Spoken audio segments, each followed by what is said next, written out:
Hi everyone, it's Wednesday. It's time for News 2 Gives Back. I'm News 2 meteorologist Marcus Bagwell, and News 2 Gives Back is brought to you by Nashville Subaru. We're wanting to continue to highlight the various agencies that assisted with the December 9th, 2023 tornadoes, and we're wanting to talk about a very important and vital organization for our state, and that's the Nashville chapter of the American Red Cross. They do great work here, not just in the Nashville area, but for all of our 95 counties. I have Miss Sherry McKinney. She's the Regional Director for Communication and Marketing here. Miss Sherry, thank you so much for your time. Well, thanks so much for having me. Yes, we're glad to be here with you all and to provide you all lunch today.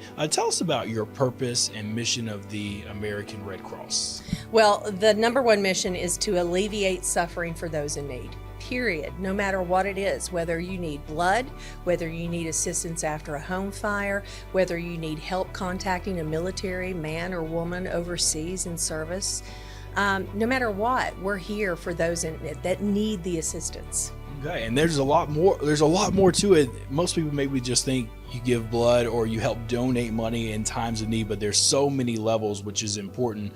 Tell us about y'all's response to the December 9th, 2023 tornadoes that came through. And when you all respond to this, what does that response look like? Well, I want to let your viewers know that when Red Cross responds to an event, it's not just the day of. So it wasn't just December 9th. We already had teams. We saw the weather coming, just like a meteorologist, and we knew that the storm was going to be impactful. We hoped that it wouldn't, but we always prepare for the worst. So we had teams already ready to go to deploy out to areas that may need us. So immediately on December 9th, we were there, we were there right after the storm moved through. We were ready to open shelters. We were ready to take, donations from folks. We were ready to call our friends in other chapters across the nation to come in. We had people from all over the United States who are Red Cross volunteers who came here to serve our people. Wow, that is great. Tell us about some of the things you all provide, the supplies that you help people with when they go through these disasters. Well, it's important to note that a lot of the donations that come in to prepare for disasters too. And of course, that means getting like a cleanup kit ready for folks. Everything from brooms and mops and bleach and cleaning supplies, so that whenever we go out into these affected neighborhoods, we can hand this out to them, and it's a start to get back on the road to recovery. We also provide supplies of food and comfort, period, because no one understands the emotional toll that it takes on people until you go through something like that. And just having someone knowledgeable about how to start your recovery, which is what our Red Cross volunteers do, is so beneficial. That's great. I want to come back to the supplies more here in just a moment, but tell us about your volunteers and the wonderful service that they do. You said well in advance of the December 9th tornado day that happened, y'all had teams already ready to go, and you all were there before, during the storm, and then of course after. We're still there. If people need help from that storm, they can reach out to the Red Cross. We have about a little more than 2,000 across the state that are Red Cross volunteers. We are a 90% volunteer-based organization. So 10% of us are on salary and the rest of them are volunteers. So when you see folks out in that red vest or with the logo on, more than likely, they're volunteers. So we work with our volunteers to make sure that they are trained to respond to disasters. So we're doing that constantly. We have several trainings coming up. So I don't want people to think that we don't get people ready before they head out into the communities. They are more than ready. They have the tools, they have the equipment, they have the knowledge. So continuing education is really important for us with our volunteers. Okay. We're so thankful for all of them. They do some tremendous work each and every day.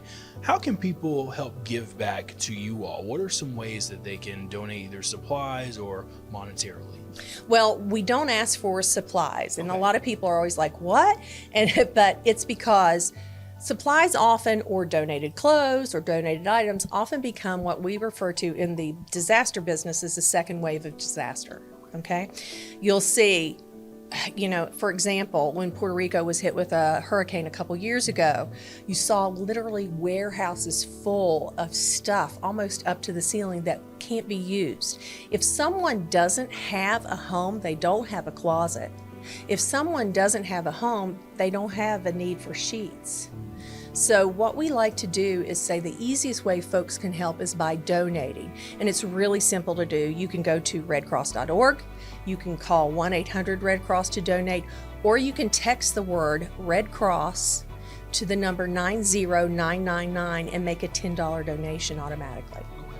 That's good. That's really good information to know. Lastly, let's go back to the supplies. You mentioned something earlier that's really important, and this time of the year, our area, a little bit more prone to, unfortunately, house fires, but you all provide something important that every house, every building needs to have. Tell us about that. Well, as you know, here in Nashville, we have had a lot of home fires, especially over the last couple of years.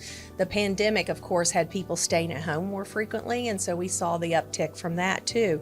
So what we do with the American Red Cross is we provide free, at no cost, working smoke detectors for people. All you have to do is contact your local chapter of the American Red Cross, whether it's Nashville or any of our other offices throughout the state. Let them know you'd like to have some volunteers come out and survey your property to see what is needed, or if you even need a new smoke detector. Some people may have working smoke detectors that work great. Most of the time, no. So these smoke detectors are 10-year smoke detectors. We work with the fire marshal's office. We work with local fire departments. And it's really a great outreach that we do to keep people safe and save lives.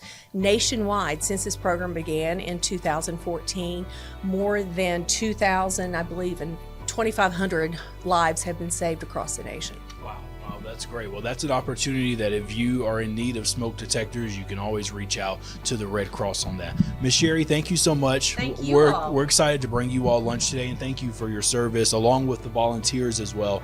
Everything you all do to help in the community, regardless if it's a tornado or if it's a bigger disaster going back to the pandemic or an everyday thing that it could be anything. We appreciate y'all's work.